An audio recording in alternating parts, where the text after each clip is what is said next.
Ahoy, my friends, Ryder here, and welcome to another Final Fantasy VII Ever Crisis video. Today, I am actually going to be going into the Hell House and taking on the solo crash battle. As you guys can see here, I have just cleared it. This is my first solo crash. I definitely think this is the easiest one by far, especially if you have the strategy nailed down. There's an interesting sequence and mechanic when it comes to the fire phase of the fight, where originally I thought you had to deal a lot of fire damage to deplete the fire gauge, but essentially what he does is he will summon 3 sets of bombs, and each time he summons one of those sets of bombs, he takes off a third of his own gauge. So you really don't need to do much damage to the gauge itself. I'm literally, you guys will see in the video, I'm kind of just saving ATB and taking out the bombs. We leave our summons to the last 2 stages, and then honestly, it's really just surviving the first attack. The boss doesn't do that much damage in comparison to other solo crash fights that I've tried. But here it is. We're going to go into the setup for this fight. So as you guys can see, I'm not running any of these characters 62 or even 65, and even Lucia is only level 58, and she's only running a OB1 black rifle, which is honestly really all you need for her. If you don't have Lucia's, oh no, this is not a black rifle, this is the bald eagle.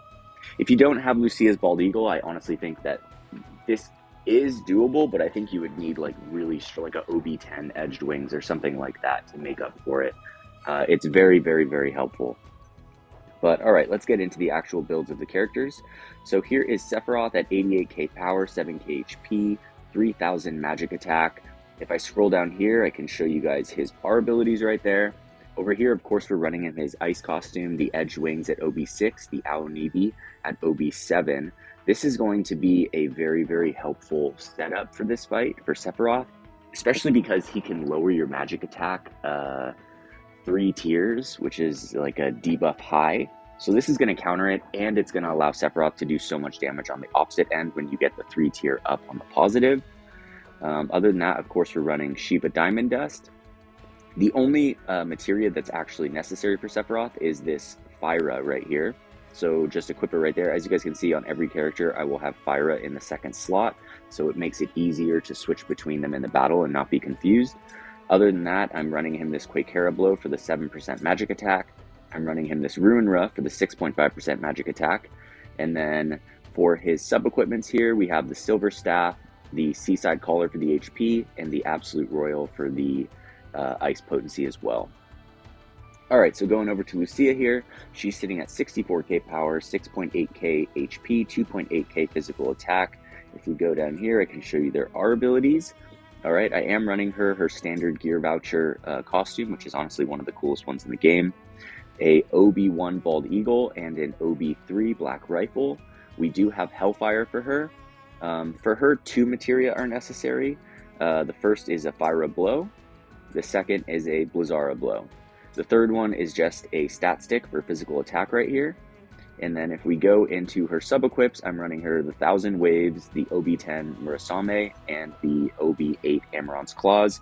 Essentially, you're just trying to get her physical attack up as high as possible while also not forgiving HP. So I was trying to get every character to 7k HP.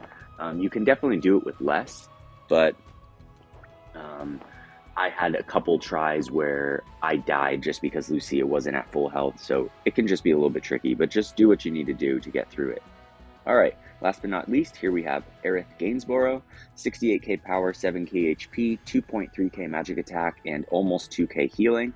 As for her R abilities, here they are right here.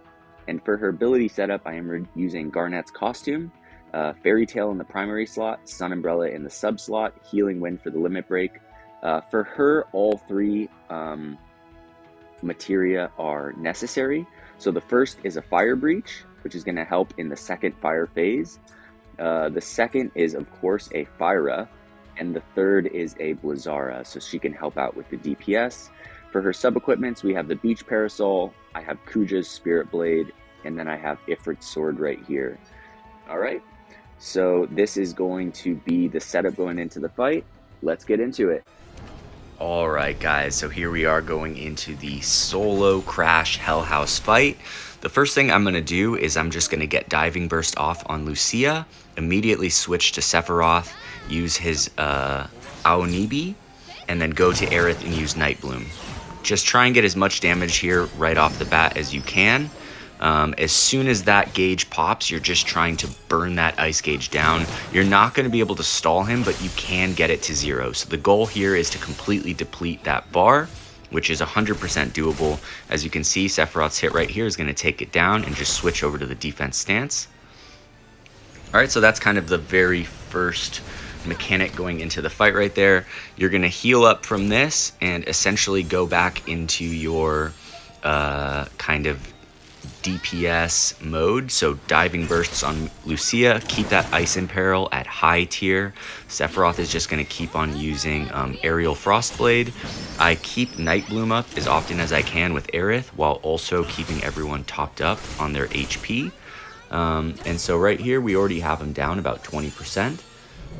The next phase is going to be a fire phase, and you don't really need to worry too much about doing fire damage to the boss because each time he summons a set of bombs, so I'm saving my ATB here. The moment he summons sets of bombs, you see his freezing gauge dropped by 1/3. Every time he summons a set of bombs, it's going to drop by 1/3. So he's going to kill his own bar.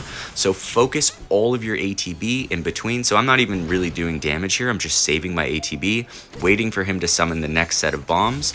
As soon as he does, immediately take them out as fast as you can. And he's just going to destroy his own gauge right here. All right, so we're going to take out the second set of bombs.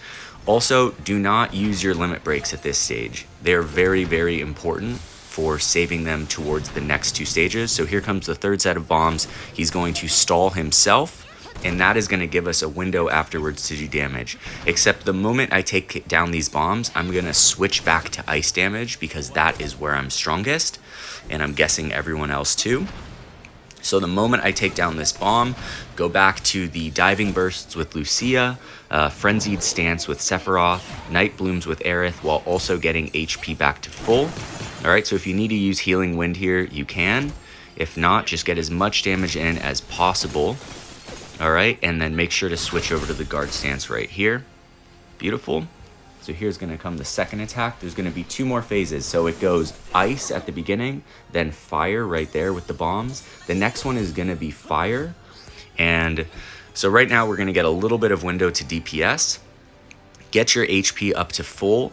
But what I'm going to do is the moment he starts to go into that God mode barrier thing, I am going to cast Fire Breach on him with Aerith. And then the moment he goes into that, I am going to hit Hellfire. And that's going to take a significant chunk out of his gauge. So that's coming up here at the end of this countdown. You guys will see in a second. So as of right now, I'm just trying to do as much damage to him as possible while preparing for the next stage to come. A lot of this fight has to do with setting up and preparing for the incoming stage. So there you go. I hit him with the Fire Breach, immediately Hellfired him. This is going to take a huge chunk of his gauge. And then after that, just full-blown fire damage on everyone. Stall him as fast as you can. All right. All right, so there it goes. We took about 40% of it. And now I'm just going to be just firing off fire blows and firas at him. You need to stall him on this stage. I think you can. Oh no, we're not even going to get to stall him. All right, so you are going to take the Heaven Sword right here. But it's all right, because it does less damage if you get that gauge all the way down. So that is the strongest attack he does, is the Heaven Sword. All right, so he'll stall after this, then immediately go into ice damage, and then there's going to be one last phase, which is ice. It's going to be really easy to take down. I actually mess it up because we're saving Diamond Dust for it, and I burn my Diamond Dust like a split second before the gauge pops up. But luckily, because it's ice, I'm able to destroy the gauge pretty quickly. So, and then you go into the final like DPS hunt, and it's just like a blitz to the end.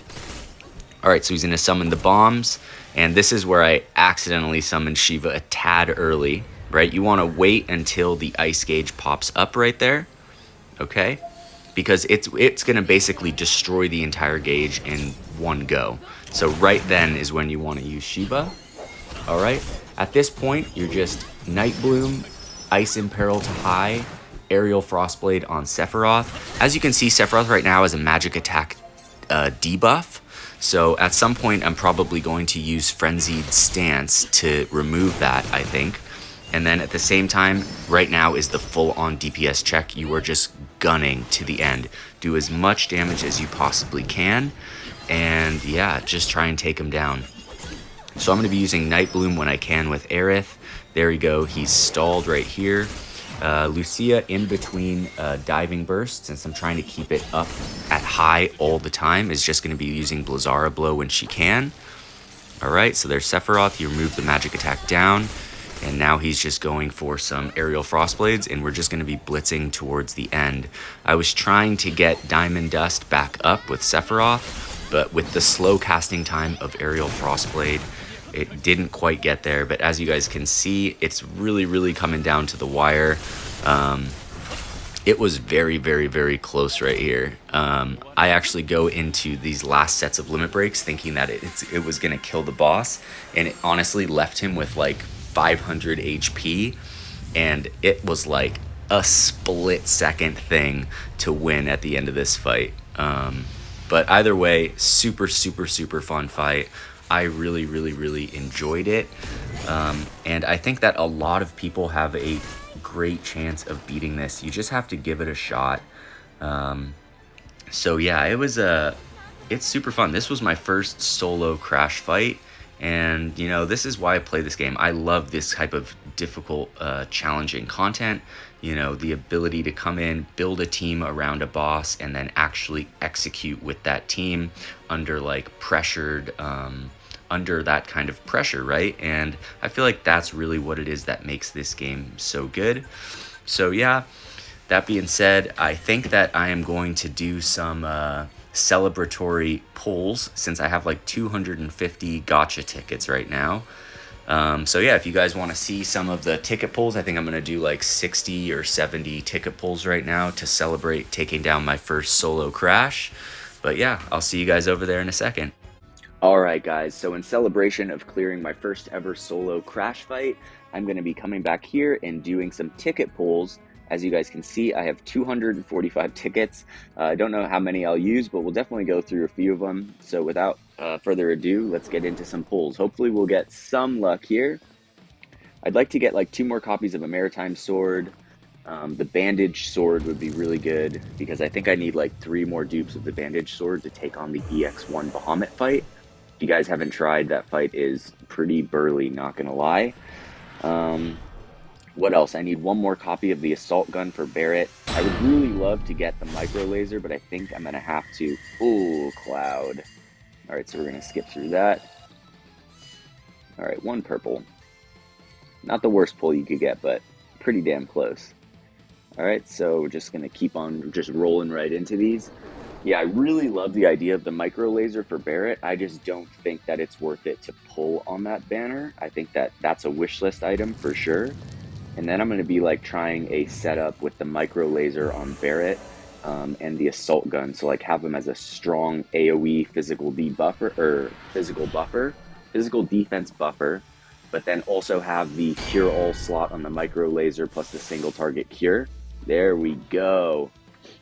All right, Cloud, let's get it. Let's see what we get right here. I want to give a shout out to a player named Jace, I think. I'm going to look this up really quick. He's a free-to-play player who actually... Where is his name right here? Yeah, Jace743. So I actually saw this like 2 days ago. I think he spent like $3 at the beginning of the game, but I mean, that's free-to-play to me. Let's see here. We got Mithril Type 0 and the Leather Collar. All right. We're just going to go straight into it. And I saw his clear, and I was like, oh, shit. Like, this is actually doable. Because normally, like, I've tried some of the solos before, the solo Crash fights, and they're just so freaking beefy. And then, so he kind of inspired me. So thank you, bro. Great job on your fight, by the way. You inspired me to come back in and fight and take this guy down. But yeah. Either way for these draws, yeah, I want to get the bandage sword. I really want to take down the EX1 Bahamut. It just looks so fun. Let's fucking go, Cloud. All right, let's see here. I need one more Kuja's Spirit Blade, and I think 3 Bandage Sword dupes to have a good shot at surviving the Mega Flare at the beginning of the EX1 Bahamut fight. All right, so who is that? It's Glenn. Glenn, I love your personality, bro, but I haven't been able to use him very much in the game so far. All right, let's keep rolling. I think maybe we'll do like 5 more 10 pulls. We'll see how it goes. We're getting decent luck so far, though, for sure. All right, here we go. I'm curious, what are you guys trying to get through these gacha tickets? Which weapons are you currently building? I think that like taking elemental weapons to OB6 is a very, very high priority. Like for example, like in the solo crash fight against the Hell House, I don't really know if it's possible without Sephiroth, especially if you don't, if you don't have the Edged Wings, it's going to be really hard, not going to lie. Even Tifa with her new banner, she's still physical. And he's like weak to magic, so it would be very hard. And then honestly, like, so right now, essentially I'm working on is like slowly getting different elemental weapons to OB6 and above. So I'm pretty close on wind. I have thunder at OB10 for the Murasame. I have the Edged Wings at OB6. And so just slowly getting those up and collecting Arcanum costumes over time. I did skip the Lucia banner, but I just think that everything that's happening before Christmas is a bait, honestly. So I'm just saving up my crystals and waiting. I think both Crisis dungeons right now, the event dungeons, are basically like focusing fire. So I think that there is a very, very, very high chance we are getting fire banners by the end of the year. And so I'm kind of just saving for that. When it comes to actually pulling banners, at first I was kind of like trying to like get a little bit of each one, so pulling a little bit on each banner. But now I think that it would be more prevalent to save up like 45k or 50k and then try to go to OB6 on banners as opposed to just going one stamp card for the costume. I think that you shouldn't pull on a banner unless you're going for the costume anyway, but I think that like saving up like more like 50k instead of 30k crystals and really going in on something is going to be more prevalent later on, just depending on your style of play. All right, so I'm going to do, let's say, 2 more after this, and then we'll call it good. But I hope you guys enjoyed the video today. I hope you guys have the best of luck clearing the solo Hell House. It's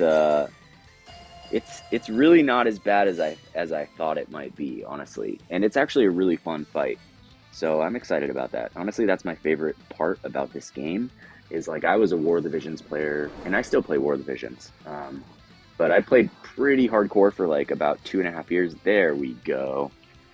And I love the team building aspect of it, you know? But then in War of the Visions, you can either do auto play against opponents or manual play. And manual play was enticing, but it just moved so slow for me that I couldn't really get into it. So I love the team building aspect and like the guild battles, but then this has both. You get the team building aspect going into the fights, but then you actually get to fight the enemies as well. And that's the thing that I love the most about this game, is like actually being there and fighting them.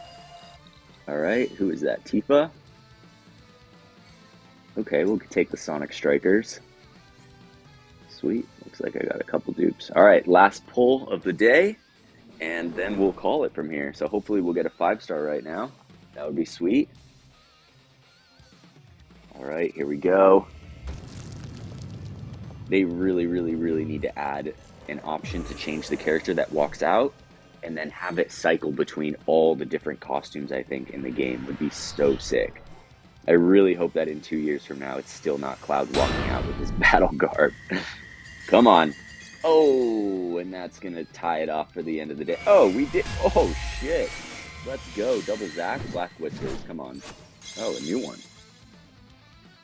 Defender. Sick. I've been actually like hoping to get that. And then what else did we get? Oh, and the Zweihander. Sick. Zweihander. All right, well, that is going to cap the video for the day.